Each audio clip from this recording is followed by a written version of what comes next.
Assalamualaikum warahmatullahi wabarakatuh. Selamat pagi semuanya. Bagaimana kabarnya hari ini? Semoga baik-baik semua ya. Kita sudah sampai di materi daring yang ke-6. Tapi sebelumnya kita berdoa terlebih dahulu. Berdoa mulai. Berdoa selesai.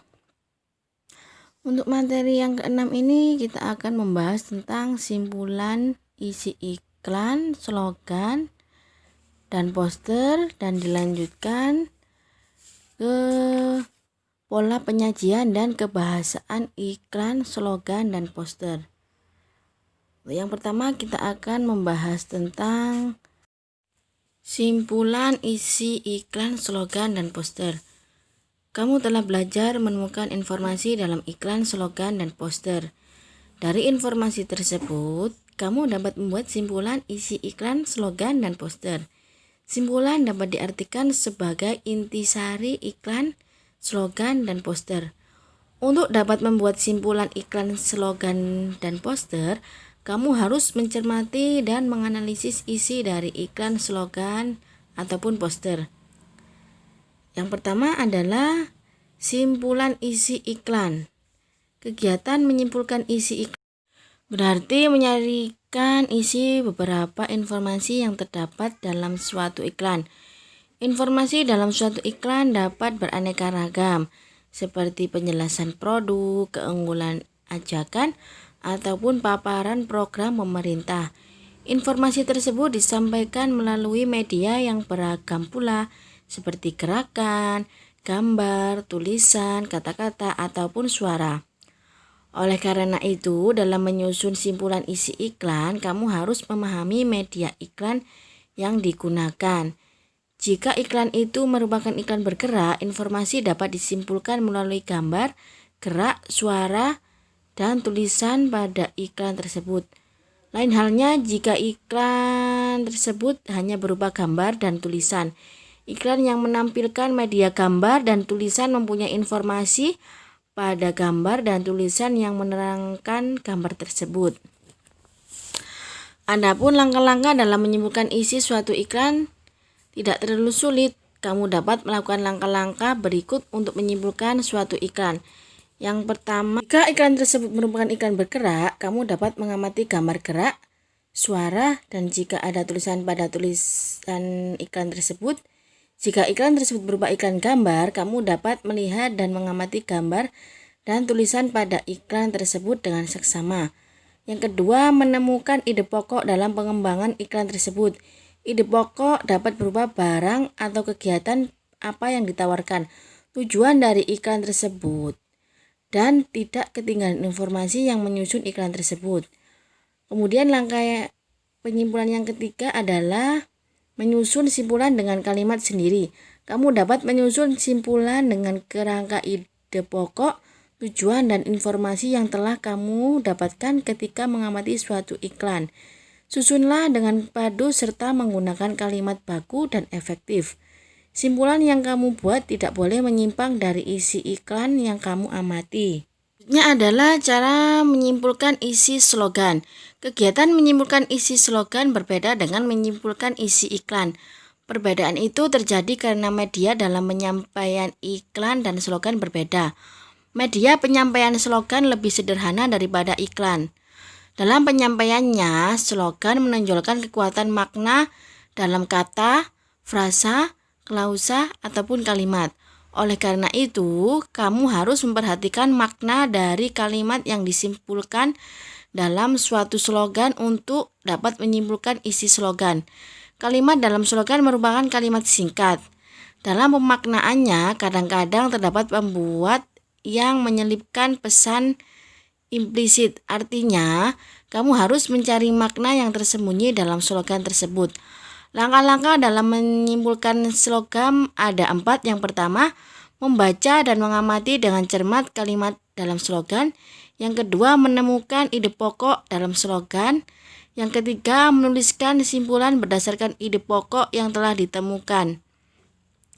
Yang keempat, jangan lupa cocokkan kembali simpulanmu dengan isi slogan yang kamu amati. Pastikan simpulanmu tidak melenceng dari isi slogan tersebut. Kemudian yang ketiga adalah cara menyimpulkan isi poster. Pada dasarnya, menyimpulkan isi poster hampir sama dengan menyimpulkan isi iklan cetak. Persamaan itu didasari adanya persamaan penggunaan media penyampaian informasi pada keduanya.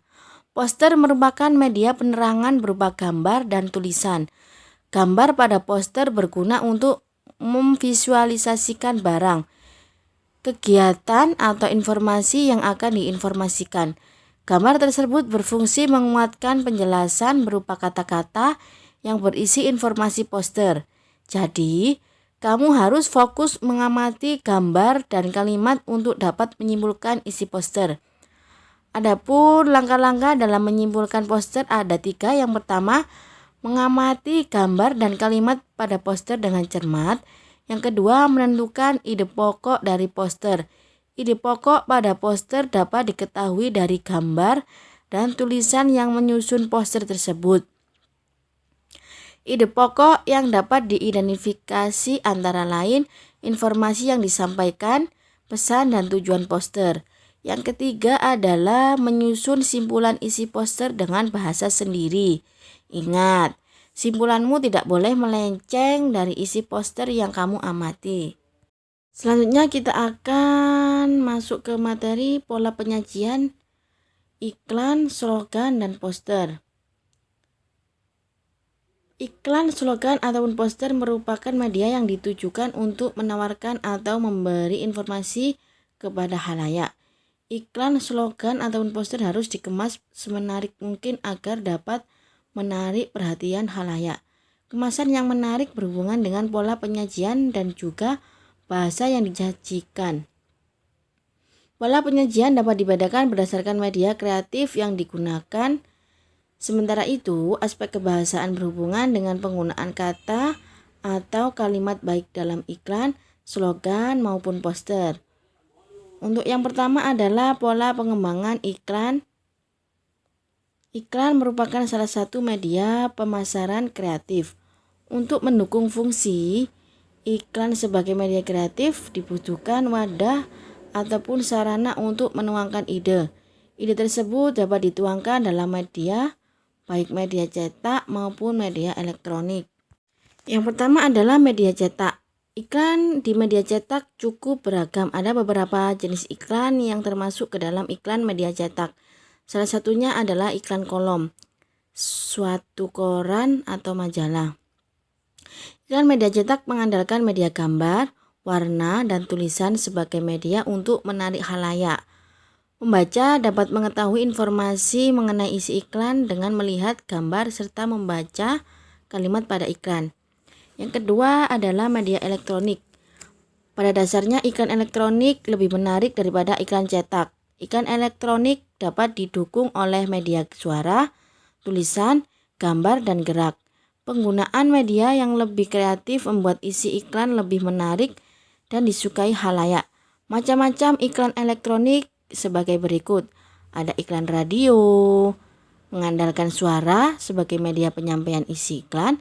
Ada iklan televisi, mengandalkan suara, tulisan, gambar, dan gerak dalam penyampaian isi iklan.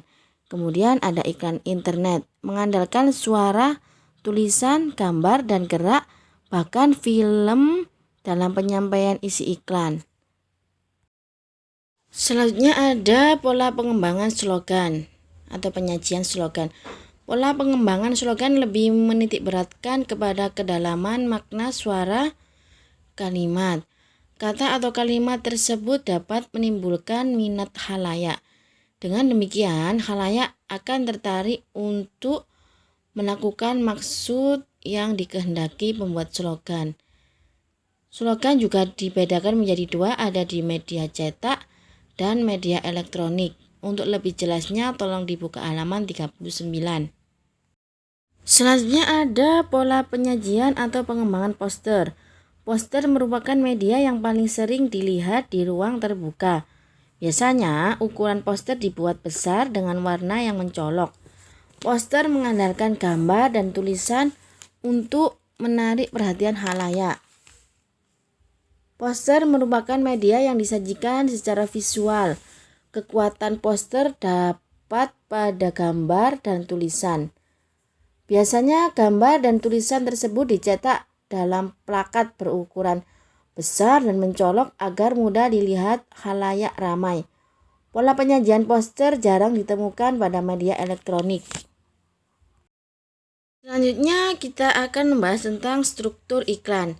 Iklan disusun dengan struktur pembangunan teks. Struktur pembangunan teks iklan adalah judul atau nama produk, kemudian penjelasan, dan kemudian nama dan alamat pengiklan. Judul atau nama produk, bagian ini berisi nama produk, jasa, atau kegiatan yang diiklankan. Bagian ini adalah bagian terpenting dari sebuah iklan.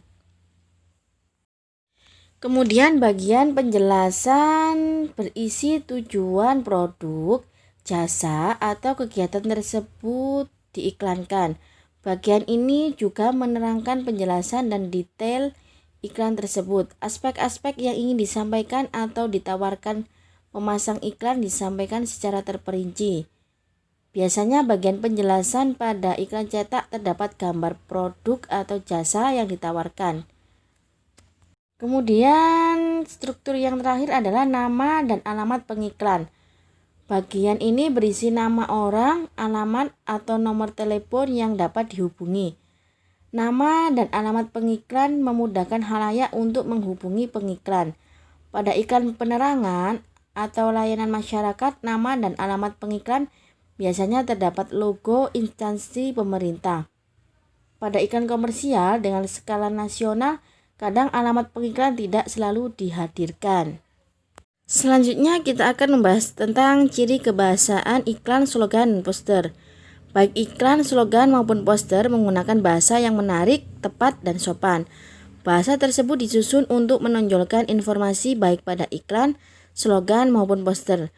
Bahasa tersebut tidak terikat oleh bahasa yang baku. Bahasa yang digunakan dalam iklan, slogan, dan poster adalah bahasa singkat tetapi jelas. Bahasa tersebut diungkapkan dalam bentuk kalimat yang menarik. Kalimat yang menarik digunakan untuk menarik perhatian khalayak ramai. Bahasa iklan, slogan, dan poster tidak terikat oleh bahasa baku. Dengan kata lain, bahasa yang digunakan dapat menggunakan bahasa pergaulan yang dekat dengan masyarakat. Tujuannya agar masyarakat tertarik dan melakukan sesuatu atau membeli barang yang diiklankan.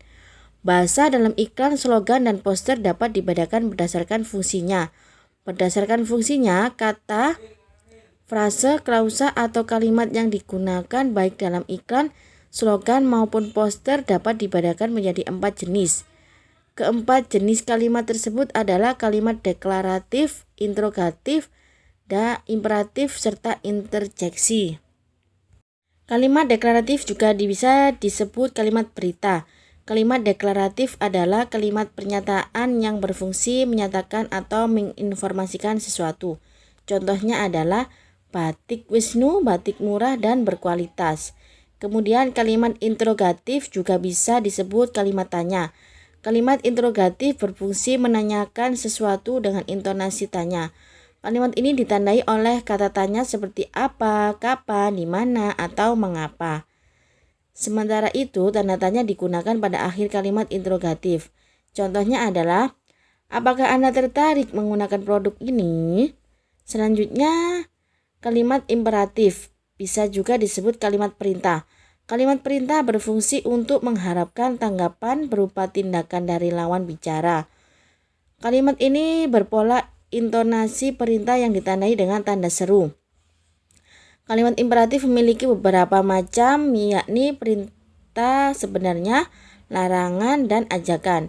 Contoh adalah, buanglah sampah pada tempat sampah, terus itu namanya perintah. Jangan sekali-sekali mendekati narkoba, itu larangan.